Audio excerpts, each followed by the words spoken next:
Good evening. চলে এলাম আবার কন্ট্রোভার্সি জোনে। তো কন্টেন্ট তো অনেক আছে, কিন্তু আমার ঠিক মানসিকতার মধ্যে থাকছে না কন্ট্রোভার্সি করা। কিন্তু আমি দেখছি যে আমাকে আমার যারা হিতাকাঙ্ক্ষী বা শুভাকাঙ্ক্ষী, তারা কিন্তু আমাকে সমানে আমাকে বোঝাচ্ছে এবং ধৈর্য রাখতে বলেছে। তাদের মতন এইরকম ভালো কথা আমি আজ পর্যন্ত কেউ আমার সাথে বলেনি। সুতরাং তাদের কাছে আমি কৃতজ্ঞ। তারা আমাকে যে কমেন্টসে এত সুন্দর সুন্দর কমেন্টস করেছেন। দেখো, আমার তো খুবই কম কমেন্টস, কম ভিউজ, সাবস্ক্রাইবারও নেই বললেই চলে, কিন্তু তারা যেটুকু সত্যি এখনও ভালো মানুষ আছে পৃথিবীতে। তো যাই হোক বন্ধুরা, আমি তাদের উদ্দেশ্যে বলছি, বন্ধুরা এটা আমার কন্ট্রোভার্সি চ্যানেল, আর কেয়ার অফ পুষ্পিতা হচ্ছে কন্ট্রোভার্সি চ্যানেল, আর আরেকটা হচ্ছে পুষ্পিতা লাইভ জার্নি, সেটা আমার ডেলি ব্লগ চ্যানেল। আমি সেইখানে ডেলি ব্লগ ছোটো ছোটো করে শেয়ার করছি মোটামুটি। তোমরা হয়তো অনেকেই জানো না, জানার কথাও নয়। যারা সার্চ করবে তারা অবশ্যই পাবে, কারণ আমি তো ফেমাস কি, আমি তো চুনোপুটি। তো সেই জায়গায় দাঁড়িয়ে বলছি, যারা কোনো সময় সার্চ করে পেয়ে যাবে, ইচ্ছা হলে বা কোনো সময় এসে গেল ভিডিও দেখতে দেখতে, তারা দেখবে পুষ্পিতা লাইভ জার্নি আমার ডেলি ব্লগ চ্যানেল আছে। সেই জন্যই কন্ট্রোভার্সি চ্যানেলটাকে আমি ডেলি ব্লগ ছোট ছোট তোমাদের কথা অনুযায়ী, তোমাদেরও ভালো লাগবে, আমারও ভালো লাগবে। সত্যি একেবারে ভিউজ নেই, যদি ভিউজ বাড়ে, আমার ভালো বন্ধুরা যখন আমাকে বলছে, তারা তো আমার মঙ্গলের জন্যই বলছে না, আমি দুটোই চেষ্টা করছি। তবে এইটা হচ্ছে কন্ট্রোভার্সি চ্যানেল। এখানে আমি ছোট ছোট ব্লগও দেখবে তোমরা, আমি মোটামুটি একটু আধটু শেয়ার করার চেষ্টা করছি। আর এখন ওই জন্য আমি এলাম এই চ্যানেলটায় আমি কন্ট্রোভার্সি করতে। কন্ট্রোভার্সি কাকে নিয়ে আজকে করব বলো তো, কাকে নিয়ে করব? দাঁড়াও, পিঠে মশা কামড়াচ্ছে, চারিদিকে নেট দেওয়া আছে, কিন্তু তবু যেন পিঠটায় না মশা কামড়ায়। তো যাই হোক বন্ধুরা, কন্ট্রোভার্সি করছি আজকে আমি যাকে নিয়ে কোনো দিন করিনি। আমার এই ফোকলা নামক বিষয়বস্তুটা না, এই ব্যক্তিটা, এই বিষয়বস্তুটা আমার কোনো রকমভাবে আমি মানতেই পারি না। তো যাই হোক, সে যখন ধীর স্থিরভাবে নিজেকে না দেখিয়ে ভিডিও দিয়েছে, ভিডিওতে তো অনেক জ্ঞানের কথা বললো না, ঠিক মনে হচ্ছে যেন স্বয়ং ওপর থেকে কোনো অবতার এসছেন, ভগবানের কোনো অবতার এসছেন এবং এসে খুব সুন্দর জ্ঞান দিচ্ছেন। তা সত্যি এই জ্ঞানগুলো না, এদের এত জ্ঞানে পারদর্শী, এরা যে জ্ঞানের ভাণ্ডার অফুরন্ত। এরা যখন কাজ করে, যখন ফিল্ডে নামে, তখন কিন্তু অন্যায়কে জেনে বুঝে আরও অন্যায় করার জন্যই ফিল্ডে নামে। তারপরে যখন লাত খায়, আমরা তো ল্যাথ খাই যখন ভালো লাগে না, ওটাকে ল্যাদ বলে, আর এটাকে লাথি বলে। যখন লাথি খায় তখন ভেতর থেকে ফুটফুর এই 1.5 বছরের কাহিনী বলতে বসেছে। ও কি করেছে, তুমি কি করেছো, ওর বাবা কি করেছে, ওর ঠাকুরদা কী করেছে, এই কাহিনী নিয়ে এখন পাঁচালি পড়তে বসেছে। এরকম হাত জড়ো করে পাঁচালি শুনতে হবে আমাদের সবাইকে, পাঁচালি শোনো, ফোকলা আর পাঁচালি। তো যাই হোক, ফোকলা খুব সুন্দর করে টিনুর দোষগুলো বোঝাচ্ছে, এবং টিনু যে কতখানি ডেঞ্জারাস সেটা এতদিনে ফোকলা ব্যক্ত করছে সকলের কাছে। আর টিনু যখন কৃষাণুকে ছেড়ে আসে, তখন কিন্তু এই ফোকলায় একটা সংসার ভেঙে যাচ্ছে, সেখানে টিনুকে বেমালুম একদম নিয়ে ভোগ করতে শুরু করলো। আমি এটা ভোগ করা বলবো, এছাড়া এই বিষয়টাকে আমি আর কিচ্ছু বলতে পারবো না। এটা শারীরিক ক্ষুধা মেটাবার সম্পর্ক। এই সম্পর্ক কোনো সম্পর্কই নয় আমার কাছে, আমি তাই মনে করি, আমার ব্যক্তিগত মতামত। এই যে টিনু ফোকলা সম্পর্ক না, এটা কোনো সম্পর্কই নাই আমার কাছে। এরকম আকছার হাজার মেয়ে হাজার ছেলে এই জিনিস করছে। আজ একে ভাল লাগছে না ধরে নিচ্ছে, 2 দিন পরে বিছানায় শুচ্ছে, 4 দিন পরে তার বাপের বাড়ি শ্বশুরবাড়ি গিয়ে উঠছে নিজেদের, তারপর আবার ফিরে আসছে বাপের বাড়ি, মানে শ্বশুরবাড়ি বাপের বাড়ি শ্বশুরবাড়ি। এদের যে কতগুলো শ্বশুরবাড়ি, কতগুলো বাপের বাড়ি, কতগুলো বর, কতগুলো স্ত্রী বউ, চিন্তার বাইরে। সুতরাং এই সব ক্যারেক্টারগুলোকে না, মানে সে যেই হোক, সে টিনু হোক, ফোকলা হোক, সন্দীপ হোক, যেই হোক, কারণ সন্দীপও খুব একটা সুবিধার নয়, তো যাই হোক, সন্দীপেরটা এখানে ধরছি না, এখানে ফোকলাকে নিয়ে যখন বলছি, কেউই সুবিধার নয়, এই কথাটা আমি আগেও বলেছি। তো ফোকলার তখন মনে পড়েনি যে আমি যাকে নিয়ে আসছি সে এক বাচ্চার মা, তাকে আমার বোঝানো উচিত। যদিও সত্যিকারের আমি তাকে ভালোবাসতাম, সত্যিকার যদি আমি তার শুভাকাঙ্ক্ষী হতাম, তাহলে আমার তাকে বোঝানো উচিত যে সংসার ভেঙো না, তোমার একটা বাচ্চা আছে, সংসারে শান্তি অশান্তি দুই থাকে, কিন্তু এইভাবে সংসারটা ভেঙে চলে এসো না, এসে আমার সাথে বিছানা শেয়ার করো না আমার বউ সেজে। বোঝাতে পারলাম? কিন্তু না, তখন ফোকলার আনন্দে আত্মহারা, যে এই তো পাচ্ছি, আগে তো দুটোকে তাড়িয়েছে, ওর তো শুনেছি আগেও দুটো বিয়ে ছিল, সেই কল রেকর্ডিং শুনেছি, সবই শুনেছি, দুটোকে তাড়িয়েছে। এইবার 3rd নম্বর চলছে টিনু, এবং টিনুও তো এই জিনিসেও অভ্যস্ত নিজেকে করে ফেলেছে। এখন তো টিনুর যা লাইফ চলছে, টিনুকে দেখে আমি না খুব আগে ভাবতাম ইনোসেন্ট, কিন্তু পরে ভাবলাম বাবা রে বাবা, কাকে দেখে আমি কি ভেবেছিলাম। ইনোসেন্ট শব্দটাই যেন আমার কাছে কীরকম চক্কর খাচ্ছে। যাই হোক, যখন মাই ভিলেজ লাইফ টিনা করতো না, তখন মেয়েটা কিন্তু এতটা এরম ছিল না। ওর বাবা মার প্রশ্রয়ে মেয়েটা আজকে এই দুর্দশায় পড়েছে। টিনুর বাবা মা দাদা কেউ একদম ভালো না, শ্বশুরবাড়ি তো ছেড়ে দাও, ওটা কুচুটে ফ্যামিলি, কিন্তু টিনুর বাবা মা দাদা কেউ এতটুকু সুবিধার না। মেয়েটাকে না একদম জরাজীর্ণ করে, সেই বলে না রাস্তার বেশ্যা বানিয়ে দিল, বলতে বাধ্য হলাম, বেশ্যা বানিয়ে দিল ওর পরিবার ওকে। আর তার সাথেই ফোকলা দুটোকে ছেড়েছে। 3rd নম্বর দেখছে তো ফেসবুকে বা হোয়াটসঅ্যাপে চ্যাট করে, তো ওদের সব প্রেমালাপ হয়েছে। ও এখন প্রেম ভাই আকচার বাজারে আলু পটলের মতন বিক্রি হচ্ছে। বাজারে গিয়ে তুমি 1000 একটা সবজিওয়ালা পাবে না, তারপরে বাড়ির কাছে সবজিওয়ালা আসে, মাছওয়ালা আসে, এইরকম প্রেমালাপ হয়ে গেছে। যখন তখন এই তাকালাম, প্রেম হয়ে গেল, 2 দিন ভোগ করলাম, আর তাকালাম না, এবার পেছন ফিরে চললাম। এবার পেছনে দেখতে গিয়ে যদি কাউকে দেখি, প্রেম হয়ে গেল, 2 দিন ভোগ করলাম, ওটা ছেড়ে দিলাম, আবার সামনে দেখলাম। এই ধরনের প্রেমালাপ চলছে সব চারিদিকে। তো সেই রকমই প্রেমালাপ ফোকলার সাথে টিনার সাথে। কারণ ফোকলার উচিত ছিল, তখন কি করছিলি, তখন জ্ঞানের ভাণ্ডার মারছিলি, হ্যাঁ, এখন এসে কী করছিস? তখন ভোগ করার সময় ভোগ করে নিয়েছিস, দেখলি বাবা মালটা তো ভালো, এ তো দুটো চ্যানেল চালায়, তাহলে আমি তো একে মানে এর ওপরে ভর দিয়ে বেশ বসে বসে খেতে পাবো, তাই করেছিস, বাড়িটাও তৈরি করে নিয়েছিস, টিরুকে নিংড়ে চুষে নিয়েছিস, এইবার এসছিস তার নামে নিন্দে করতে। ধীরে ধীরে সব বলবি। আচ্ছা, আমার কথা হচ্ছে, তুই ধীরে ধীরে যদি বলিস, তাহলে তো টিনুরা অনেক ধীরে ধীরে বলার আছে। টিনুর আবার এই দোষটা বড্ড বেশি, সারা জীবন সন্দীপ এত বলে গেল, টিনু একটাও মুখ খুলল না, মানে মাঝে মধ্যে। এখন ফোকলা বলে যাচ্ছে, টিনু মুখ খুলছে না। কেন জানি না টিনু কোন ধাতু দিয়ে তৈরি, আমার ঠিক বুঝতে পারি না, এই মেয়েটা কোন ধাতু দিয়ে তৈরি আমার ঠিক জানা নেই। সত্যি যদি মানব জাতি হতো, তাহলে মনে হয় একটুখানি প্রোটেস্ট করতো, শুধু লীলা খেলা না করে একটু মনে হয় প্রোটেস্ট করতো। কিন্তু মানব জাতি তো জানি না, বলতে পারছি না, শুধু লীলা খেলাই করে গেলে চলবে? তো যাই হোক, তখন বাড়ির পুরো বাড়িটা করালি টিনুর টাকায়, সবটা বলছিস, বাবার কিছু ছিল, আমি কিছু দিয়েছি, তো মুম্বাইয়ে যখন চাকরি করেছিস সেটা ছেড়ে দে না, ওটা তো পাস্ট। তারপরে তুই টিনুর ঘাড়ে যখন উঠলি, টিনুর ঘাড়েই তুই উঠেছিস, তখন তো তুই ওর ঘাড়ে যখন উঠেছিস তখন জানিস ভালো করে নিংড়ে খাবো, তো সেটা তো করেছিস, সব ধার থেকে করেছিস। এবার মেয়েটাকে দেখছিস অসহায়, একবার তো এরকম বিতাড়িত হয়েছে, প্রতারণার শিকার হয়ে, প্রতারণা বলবো না, আন্ডারস্ট্যান্ডিং হয়নি, বন্ডিং ঠিক হয়নি এক কথায়। যাই হোক, দুটো ফ্যামিলির টিনু সন্দীপেরও কাউরিরই ঠিক বোঝাপড়া হয়নি, যার জন্যই এই জিনিস হলো।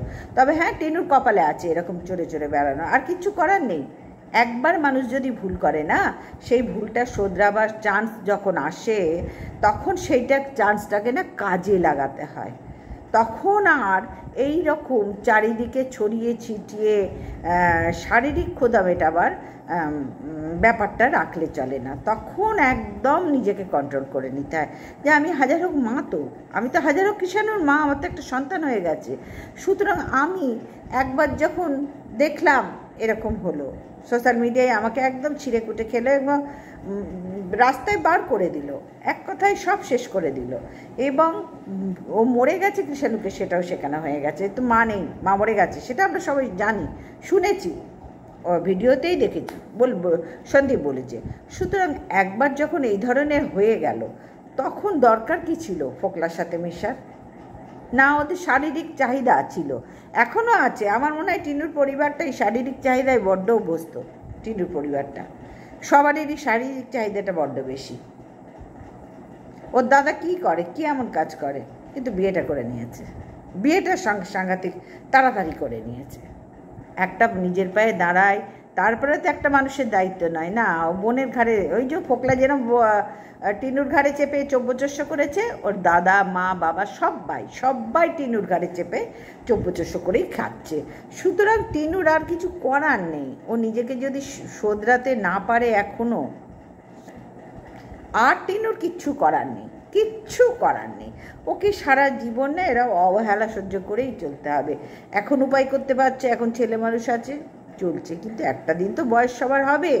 আর এই রকম উপায় করা আমি চাই, ঠাকুর কতটা পারবে না পারবে জানা নেই, কিন্তু যখন হাতে পয়সা এসেছে বন্ধুরা, তখন তো সেটাকে বুঝে খরচা করতে হয়।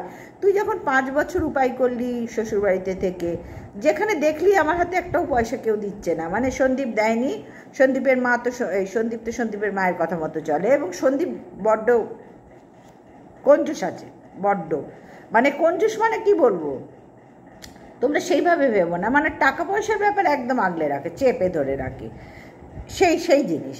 সেখানে টিনাকে দেওয়ার তো প্রশ্নই আসে না তার হাতে। কিন্তু টিনা তো চ্যানেলগুলো চালাতো না, মাই ভিলেজ লাইফ টিনা। কিন্তু যখন দেখলে যে ওইখানে একটা ধাক্কা খেলে, তারপরে এসে ফোকলার হাত ধরার কী দরকার ছিল? তুমি কি গিভেন্স নিলে মানে কৃষাণুর সাথে? তো যাই হোক, ফোকলার ব্যাপারটা হচ্ছে, যখন কিছু পাচ্ছে না, আঙুর ফল টক, তখন বসে গেছে টিনুর নামে নিন্দে করতে। দেখো এরা কিন্তু না, এই যে ভিউজ আর্নের জন্য না দিন রাত মিথ্যে কথা বলছে। তোমরা গিয়ে দেখো, আবার টিনু কোথাও না কোথাও ফোকলার সাথে ঠিক যোগাযোগ করবে। যারা ভেতরের খবর জানে, ভেতরের খবরের ব্যাপারগুলো আজকাল তো খুবই হয়েছে, তারা কিন্তু বলে দেবে। তারা তো ভেতরের খবর সব জানে, আর ফোকলা তো বললোই কন্ট্রোভার্সি ক্রিয়েটাররা। সুতরাং বুঝতে পারছো কারা বা কে নাই কারা।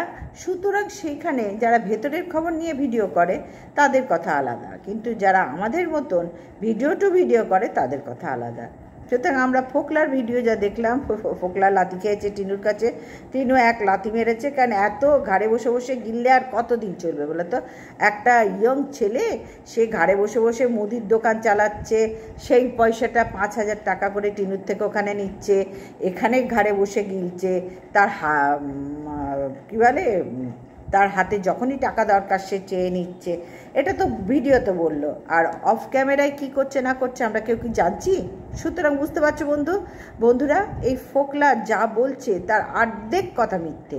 এরা দিনকে রাত করে, রাতকে দিন করে। সুতরাং ফোকলা, টিনু, এদের কথাই আর কাউরির মন গলবে না, কাউরির মন গলবে না। কারণ এরা এই করে ভিউজ আর্ন করছে। ওদের চ্যানেলগুলো তো বজায় রাখতে হবে। আজ ভালো বলছে, কাল নিন্দে করছে। সুতরাং ফোকলা যখন লাথি খেয়েছে, ফোকলা তো লাথি মেরেছে টিনু, কারণ তার তো ফ্ল্যাট ছাড়তে হয়েছে, তার এখন আয় অনেক কমে গেছে। সুতরাং তাকে ওইখানে 8,000 টাকা করে গুনতে হবে, সেই জন্য বাড়ি চলে এলো। আবার দেখবে কোন দিন বাড়ি তলবি তলপা নিয়ে আবার একটা কোনো ফ্ল্যাট নিয়ে থাকবে, এবং সেখানে হয়তো আরও কেউ এরম জোগাড় হয়ে যাবে। কারণ এইসব আজকাল হচ্ছে ভাই, টিনুকে দোষ দেবো কেন? এসব আকছার হচ্ছে, টিভিতে দেখছি, ভিডিওতে দেখছি, ইউটিউবে দেখছি, ফেসবুকে দেখছি, নিউজ পেপারে পড়ছি, আকছার হচ্ছে, ঘরের চারিদিকে দেখছি, সমাজে এগুলো আকছার হচ্ছে। সুতরাং এগুলো কোনো আর এখন ম্যাটার করে না। কিন্তু ফোকলা যে কথাগুলো আজকে তোমাদের কাছে বললো, ফোকলা লাথি খেয়েছে, যার জন্য এই কথাটা বলতে এসছে, মানে লোকের ভিউয়ার্স কাছে সাধু সাজছে, এবং ভিউয়ার্সরা বলছে তুমি সত্যি বলো, তুমি সত্যি বলো। ভাই এখানে সত্যিবাদী যুধিষ্ঠির কেউ নেই। এই বর্তমান কলিযুগে সত্যিবাদী যুধিষ্ঠির কেউ নয়। আর তোমরা ফোকলাকে কিভাবে আশা করছো ফোকলা সত্যিবাদী হবে? কেউ এটা সত্যিবাদী নয়। যখন টিনুর কাছ থেকে ধাক্কা খাচ্ছে, মেয়েটাকে চব্যচস্য করে নিংড়ে, ওদিকে সন্দীপও নিয়ে লাথি মেরেছে, মানে তাড়িয়ে দিয়েছে। তারপরে এখানে সুদীপ তো চব্যচস্য করে নিংড়ে নিয়ে তাড়িয়ে দিয়েছে, নিজের বাড়িটা করে নিল, ওর টাকায় সবটা গুছিয়ে নিল, মুদির দোকানটাও ঠিকঠাক করে নিল। কারণ চলতে হবে তো, সবটা গুছিয়ে নিয়ে এবার মেয়েটা যখন নাজেহাল অবস্থা, একটাও পয়সা নেই, সব পয়সা টয়সা নিজের গুছিয়ে গাছিয়ে নিয়েছে। যতই বলুক আমি পয়সা নিইনি, সব কি অন ক্যামেরায় বলবে? হ্যাঁ, অফ ক্যামেরায়, অন ক্যামেরায় যারা এত বলতে পারে, অফ ক্যামেরায় তার কত বিশাল ঘটনা ঘটছে তোমরাই ভাবো। যারা অন ক্যামেরায় এই ধরনের কথাগুলো বলে, তাহলে অফ ক্যামেরায় তো প্রচুর ঘটনা সারাদিনকার 24 ঘন্টার, সেগুলো কতটুকু আমরা জানি? কেউ তো জানি না, তারাই শুধু জানে। সুতরাং টিনু বারবার ভুল করছে, বারবার ঘা খাচ্ছে, আর এর জন্য ওর পরিবার দায়ী, এর জন্য ওর বাবা মা দাদা সবাই দায়ী, সবাই দায়ী। কারণ তারা যখন দেখলো একবার এইরকম ঘটনা ঘটে গেল, তখন উচিত ছিল আমাদের সাধারণ মধ্যবিত্ত ঘরে তখনই কন্ট্রোল করা উচিত ছিল যে না, তোর একটা বাচ্চা আছে, তোকে শ্বশুরবাড়ি যেতে হবে। যদিও শ্বশুরবাড়ি যাস না যাস, তোকে মা, তোকে মনে রাখতে হবে শ্বশুরবাড়ি যেতে হবে বলেই তো যাওয়া যায় না। সেখানে ওরা দুই পরিবারের আন্ডারস্ট্যান্ডিং বন্ডিং দরকার, সন্দীপ টিনার বন্ডিং দরকার। তাদের যদি না থাকে, আমরা তো জোর করে গুটিয়ে বলতে পারি না যে শ্বশুরবাড়ি যেতে হবে। কিন্তু ও তো মা, কৃষাণু তো কোনো অন্যায় করেনি। সেই জায়গাটা টিনুর পরিবারের উচিত ছিল বজায় রাখার। অনেক তো সিঙ্গেল মাদার থাকে, পড়াশোনা করতো, কাজ করতো, ব্যাস ইউটিউব করছে আর পড়াশোনা করতো, মেয়েটার জীবন তৈরি হতো। তারপরে না কৃষাণুকে ঠিক মতন নিয়ে আসতো ভালো, আরও ভালো জীবনযাপন করাবার জন্য, যদিও প্রকৃত মা হতো। কিন্তু না, দেখলাম কৃষাণুর জন্য কোনো মাথা ব্যথাই ছিল না কোনো দিন। টিনু কোনো দিন কৃষাণুর জন্য, যখন ওখান থেকে চলে এসেছে তারপর থেকে টিনু কিন্তু পাষাণ হয়ে গেছে। মেয়েটার সাথে যা যা ঘটনা ঘটছে পুরো পাষাণ হয়ে গেছে, ওর আর কিছু করার নেই। আমি তো দেখছি ওকে নিয়ে, ওর লাইফটা না ফুটবলের মতন হয়ে গেছে, যে যখন পারছে কিক মারছে, যে যখন পারছে কিক মারছে। এইটাই হবার ছিল তো, যে নিজের পথ নিজে চুজ না করতে পারে, স্রোতে ভেসে যায়, তাকেই স্রোত থেকে টেনে তোলা মহা মুশকিল, জানো তো, মহা মুশকিল। আমাদের খারাপ লাগা ছাড়া আর কিচ্ছু করার নেই এটার জন্য। কারণ সত্যি একের পর এক তো অন্যায় হচ্ছে, বলো না? এই নোংরামিগুলো তো নিশ্চয়ই আমরা কেউ মেনে নেব না, যে নিচ্ছে, কিন্তু আমার অসুবিধা হচ্ছে মানতে। সুতরাং বোঝাতে পারলাম বন্ধুরা, এই ফোকলা, আই ডোন্ট লাইক দিস, আমি একে পছন্দই করি না, একদম কোনো ধার থেকে একে পছন্দ করি না। জানি না টিনুর পরিবার কি করে একে অ্যাকসেপ্ট করলো, টিনু কী করে অ্যাকসেপ্ট করলো ঠিক জানা নেই। ওই যে বললাম, শরীরের খিদে মেটাবার জন্য এসব হচ্ছে। ফোকলার হয়ে গেছে, মিটে গেছে, আর 4 নাম্বার কাউকে ধরবে, আর টিনুরও মিটে গেছে, আবার কাউকে ধরবে, যার জন্যে এইসব নোংরামিগুলো এরা করেই যাচ্ছে। তো যাই হোক বন্ধুরা, ফোকলার যখন হাতে ঘা লেগেছে, পয়সা মানে কি বলবো, পয়সার থলিটা অন্য জায়গায় চলে যাচ্ছে, যখন দেখছে ওর আয় কমে যাচ্ছে, উঠতে বা নিজের দরকার, তখন ফোকলা বলতে বসে গেল। আর এই ফোকলাই একদিন যখন টিনু ওখান থেকে চলে এসেছিল, যদি শুভাকাঙ্ক্ষী হতো, ও কিন্তু বোঝাতো যে তুমি সংসার ভেঙো না, তোমরা সংসার ভেঙো না, কৃষাণুর জন্য অন্তত এক হয়ে যাও। কতজনের তো কত কিছু হয়। আমি তোমাকে যদি ভালোবেসে থাকি, তাহলে ভালোবাসায় তো স্বার্থ ত্যাগ করারও তো একটা মহৎ ব্যাপার থাকে। সবসময় ভোগেতেই মহৎ থাকে না, কোনো আনন্দ থাকে না, ত্যাগে কিন্তু তার চেয়েও বেশি আনন্দ থাকে, যেটা ফোকলা পারতো, কিন্তু ফোকলা না করে আজকে নিজের স্বার্থে ঘা লাগাতে এই নোংরামিগুলো করতে বসতো। তো চলো বন্ধুরা, এই পর্যন্ত ভিডিওটা রাখলাম। আজকে আসলাম, এবার দোকানে যাব, ওই জন্য আর মানে বসলে হবে না। সবাই ভালো থেকো, সুস্থ থেকো, আর পাশে থেকো। দেখছো তো ভিউজের কী অবস্থা, সাবস্ক্রাইবের কী অবস্থা, প্লিজ একটু পাশে থেকো। আজকে আসলাম, গুড নাইট, টাটা।